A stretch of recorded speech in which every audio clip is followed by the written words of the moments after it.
Hey Dave! Today we're watching a movie from the 1930s that's really cool, because it's from Marion C. Cooper and Ernest B. Schoedsack, the guys who did King Kong. Uh-huh. It's got a color version that we can watch if we want that's been overseen by Ray Harryhausen, the guy who did Valley of Gwangi. Uh-huh. But he had nothing to do with it. Since the earliest days of movie making, the genre of the Lost World and its prehistoric denizens is one that always seems to die out, only to be rediscovered once again. From B-movies and cult films to modern blockbusters, we are the raiders of the lost genre.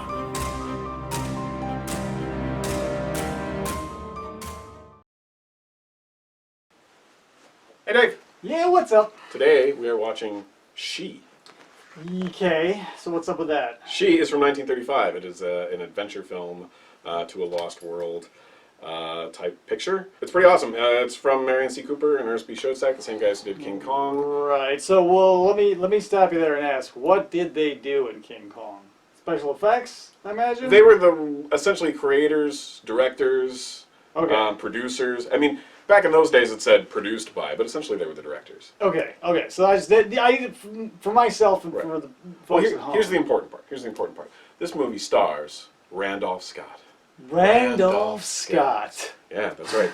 But it's kind of got the main villainess of the picture is this sort of like human goddess who is essentially immortal. Mm-hmm. And to give you kind of an idea, the Evil Queen from Snow White and the Seven Dwarfs was in part based on this particular performance. Okay. So she's our evil villainess, and there's some tones here of reincarnation and a few other interesting things, but essentially it's an adventure film. So I've never, before today, didn't even know this was a thing or that it existed. Right. Given the selection we had on the docket, this seemed the most compelling, but we'll see, I guess. It's a favorite of mine, but it's been a few years since I've watched it, so this should be fun. Let's do it. Let's do it.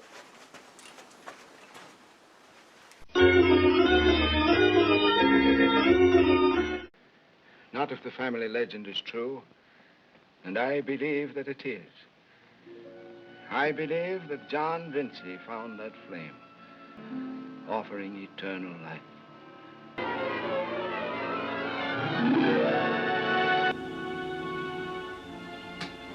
Oh, and it's based on H. Rider Haggard's. Classic. Yeah. You know what else he wrote, right? Something else, probably. Oh, Solomon's Mine. There you go, King Solomon's Mine. Yes. I believe my uncle's expecting me. I'm Leo Vinci. During the waning heyday of the DVD market, all sorts of lost and hard-to-find movies hit the shelves, and I was admittedly in heaven. The earlier the genre film, the better. Effects master Ray Harryhausen was even involved in some releases that weren't even his own classic films. And so, I was finally introduced to another 1930s Lost World adventure in the form of She, an adaptation of H. Rider Haggard's 1887 novel. Holmes, old boy, are you dying? Too much cocaine, who? I've told you about that. Indeed, the likes of Haggard and Arthur Conan Doyle created the very genre of the Lost World that inspired these reviews. The 2006 DVD had a colorized version that Ray approved of, so I dove in to see what all the hubbub was about and, as a fan of both this genre and 1930s adventure flicks in general, was not disappointed. Or should I say that I resemble him? Leo Vinci, played by Randolph Scott, is summoned to his European estate by his Uncle John and John's scientific understudy, Horace Hawley, played by Nigel Bruce, best known as Watson to screen legend Basil Rathbone's Sherlock Holmes. They claim to have discovered an element conducive to a fabled fountain of youth, found by their ancestor John Vinci Sr. some 500 years ago. That is the swinging march of man's enemy, time. That clock is killing me right now.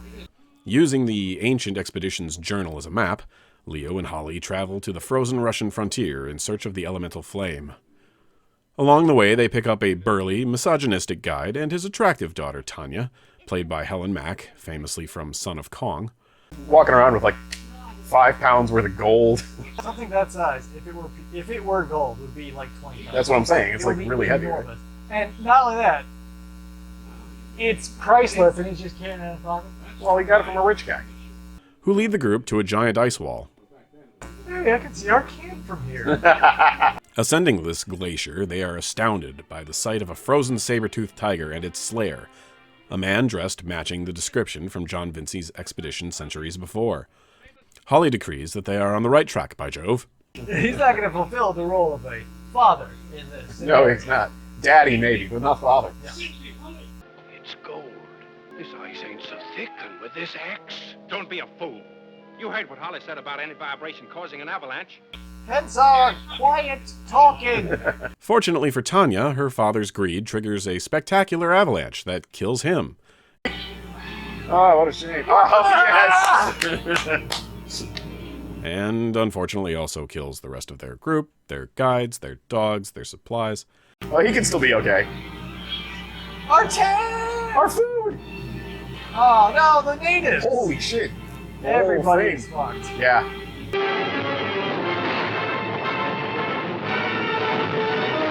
That's actually an impressive shot. I gotta second that. The good news is that the slide opened a path through the ice wall into the mountain caves heated by volcanic sulfur. Yeah, just breathe in the sulfur and we'll all get much stronger. The cave leads to the Lost City of Kor, hidden and separated from the rest of the world for millennia. The natives are initially really overly excited to make a dinner out of the rotund Holly. Get this guy. White devil, am I right? We eat him first. Who believes that they were honoring the white explorers almost up until the cooking stage. Good news. Musical number. Oh, goody.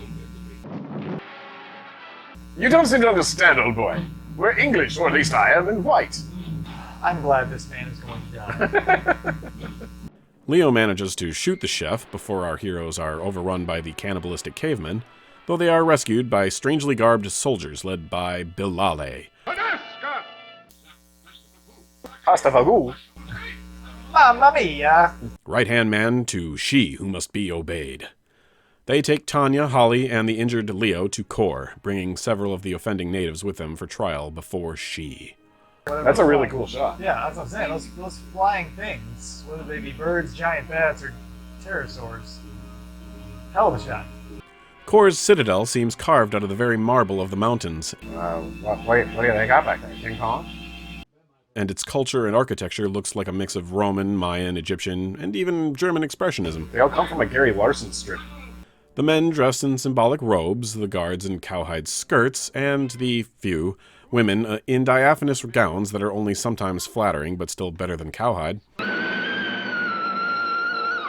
Our survivors are brought before the throne of She, an immortal tyrant played by Helen Gahagan, whose portrayal partly inspired the Wicked Queen from Disney's Snow White. She cries out at the sight of Leo, believing that at last her dead lover, John Vincey, has reincarnated and returned to her. I mean, there's no need to hurry when you're immortal. Really isn't. She's fine. I don't think she's wearing any underwear. Wearing tons of outerwear, though. She shows Leo the perfectly preserved body of his ancestor and explains the basis of her immortality, the flame of life. And if you can't remember, just tell me, are you into MILFs? Perhaps the word cougar means more to you. Regardless of his 20th century origins and lack of previous life memories, the prospect of joining her as an immortal god of Kor sounds rather appealing, so Leo begins contemplating this as his new career choice. Strong enough for a man, but the 8 pounds for a woman. That is a bitchin' door. But Tanya is in love with Leo and begs She to release him, or at least let her and Holly stay in Kor to love him from afar. Gawa, pasta fazul. The queen will have none of this, of course, and decides to bind and gag Tanya, then hide her face when she's offered up as the volcanic sacrifice during the festivities surrounding Leo/John's return as regent. Foolish one. This hat's made of balloon animals. Good news, Dave. Another musical number. Goody.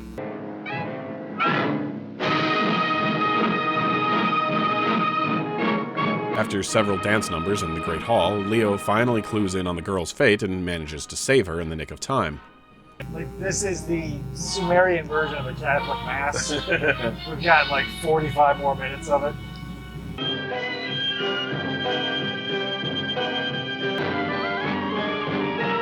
That guy's loving his job. Oh my Holy god, shit. he's totally into this. I don't know. Another 8 minutes of this, and I'm gonna get some suspicions. It's Tanya! Let me get up! Here to the stairs! What a little fire, Scarecrow! Oh, Holy Jesus! Jesus Christ! Oh my god!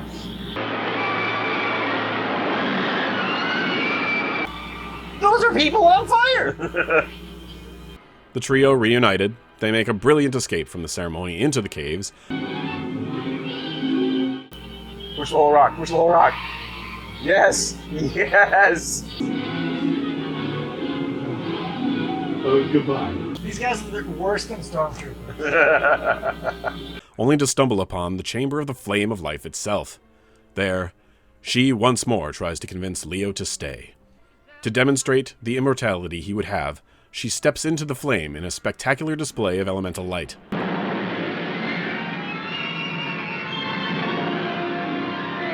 But the second dose seems to have the opposite effect on the Queen, and she withers away from hag to living mummy to dead pile of bones before the eyes of the shocked onlookers. Oh, now you're an eye. Ah, God! Oh no, it's Eric Stoltz mask.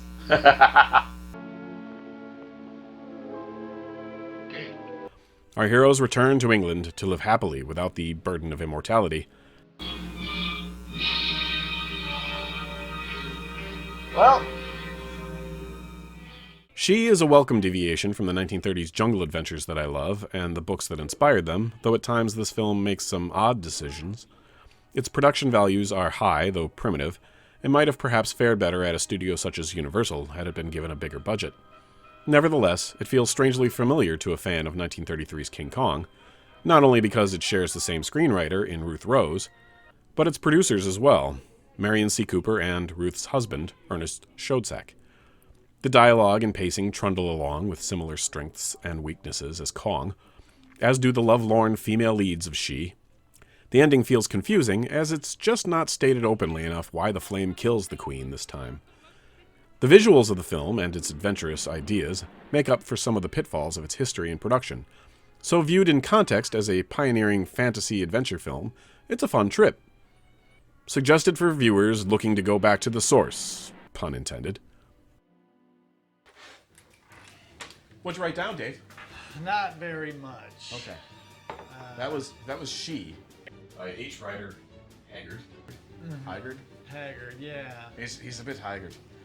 The same man who, as we just discussed, gave us King Solomon's, King Solomon's Mine. Yeah, so I so knew the that character of Quatermain, right? Oh yeah, Yes. yeah. You're right. I that's been on my mean to read list. Yeah, I've got a Yes. I've got a copy of some of that upstairs myself now. I didn't have it before, so at least I bought it. I haven't read it yet, but I bought it. Yeah, it's on the it's in the Yeah, shelf. the to be read pile. Yeah. So give me what you got, Scott. Well, again, this is one of those movies where I think I even Harryhausen pointed out it's kind of lost. Because it was important to him, he decided to kind of re-release it, and because his name was on it, I was like, oh, cool. And I'm really into 30s adventure films. Right. It's kind of like the 1800s attitude just sort of brought forward. Like, Right, we're exactly. trudging through, like we are here to civilize this. Right. But at the same time, for this, I like 1930s Tarzan films for some of the same reasons, which is its unbridled adventure. The budget isn't always there, the visuals aren't there, but it's this pioneering spirit. It really seems to be very pure in 1930s films. I like diving into it from that standpoint. So here's I've got like a little bit of issue with it because it like for all intents and purposes, yes, it does take place in a lost and or whatever hidden kingdom. Right. That's just like literally lost in the movie. I feel like there's very little like world building. Like we see the costumes and everything. We see the inside of a lot of buildings. Literally lost. Like it could have taken place anywhere. it's left out. You know, I mean, I don't know. You know, it'd be interesting to read the book and see whether or not it's more or less. Yeah, you know, I'm wondering if it was sort of trimmed down to go more toward these the story elements. Yeah, because I mean, you know, the 30s could get away with we're going someplace you've never heard of, so the moment that you cross a certain threshold, boom, it's a whole other world, and who are you to prove or disprove that it's there? Right. So I get what you're saying. Again, it's one of the reasons why I like that sort of thing. It's the idea that because not the whole world hadn't been explored yet, there was the possibilities back then of there's maybe being some place lost. Yeah, well, that's not my issue. Right. Like, I get that, like, being hidden and everything. I just felt like we needed it in this movie, over the last two at least. It needed to be fleshed out. Like, we get the classic, like, going to the mountain scene. We see the classic going to the crack. There's avalanches and all that other good stuff, which we've seen in the other two movies, or the other movies we've seen so far. But when we get in there, the story of the movie overtook the setting, which is fine. Right. It's just that I'm not saying it's bad. I'm just saying since it was lost on me, I was expecting more of like, oh, look at this crazy lost world. Even some of that stuff that we would consider simple today, like the complexity of some of those shots for the time period is probably like super fucking difficult. Yeah, that avalanche that kills everybody and destroys. Oh my god, camp, was that a model or what was that? I don't even know. It looked like they were like, it was composites, model with real live people, and they were running, and I was like, I feel like there was puppets, and there was claymation at some point. It was cool. It was. I was legitimately blown away by that. This is a good example of the other portion of the genre that I want to tackle with some of these reviews is we don't do the Lost Civilization films anymore. We don't, because as far as we're concerned, they're gone. You can never find them anymore unless you're going to find like Pellucidar underneath the ground. We've been to every corner of the globe now, and you can't find these places supposedly anymore. Because this used to be a thing. You used to still find the last remnants of a Lost Civilization type adventure films. I get that. And they're gone. So some of the visual effects, what did you think of those, especially for the time period? It was hit or miss. Yeah. When the matte paintings come up and you first see them and you go, whoa, after the initial shock wears off, you know, you're like, okay, I get it. Like some of the moving shots, like I mentioned before, the avalanche, the like all of their, like on that balcony that seemed like you could just fall off of easy as you please, looked great. There was a lot done right, but since there wasn't enough good for me to be like, whoa, I'm captivated. And there wasn't enough bad to be like, this is all like a wash. All right, so overall, story-wise, effects-wise, acting-wise, but considering time period, your personal feelings on She. If I had to like simplify it down to like a quick or yay, it's like a 6. Okay. It's kitschy, the time period and like the antiquity of it all, like the ultimate racism, and like the woman's right to be property. Yeah. Is all like sort of okay, it's all like a throwback and yada yada yada. I kept finding myself with my eyes open, not seeing anything. Got it. Well, I can understand that. Again, for me, it's not my favorite, but it is one that I like because it's a little lost, a little different. We see things like this. We've even seen this. We later see this movie remade, or we see other movies done essentially with the same story, but in a slightly different locale. But because of some of the production that was involved with this, including some of the actors, including some of the set design, definitely the music, definitely, at least the source material and so on. It holds a nice little niche in my heart. If I could hand this to someone and say, trim the fat. You're right. And it's like 95 minutes. If we cut all the fat off, it could have been a 60-minute movie. Probably. Yeah, it would have been fine. It would, yeah. I would say better than fine. Yeah. I would say if we could get past all the long dance scenes, all the long travel scenes, tighten it up, get all the superfluous stuff out of the way, I'd bump it up to like an 8. So, You want me? Okay, I'm gonna write this down real quick. So, for future movie, more movies with dance numbers. You want to see? Yeah, more, definitely you dance want to see numbers. more dance Oh numbers? boy, yes. Got it. Like no singing, Shh, I'm writing. just very bland dancing. Like I want to look at them and be like, I could have choreographed that. Oh wow! I'm gonna go through my stuff, find some Gotta movies for carry you, that buddy. out.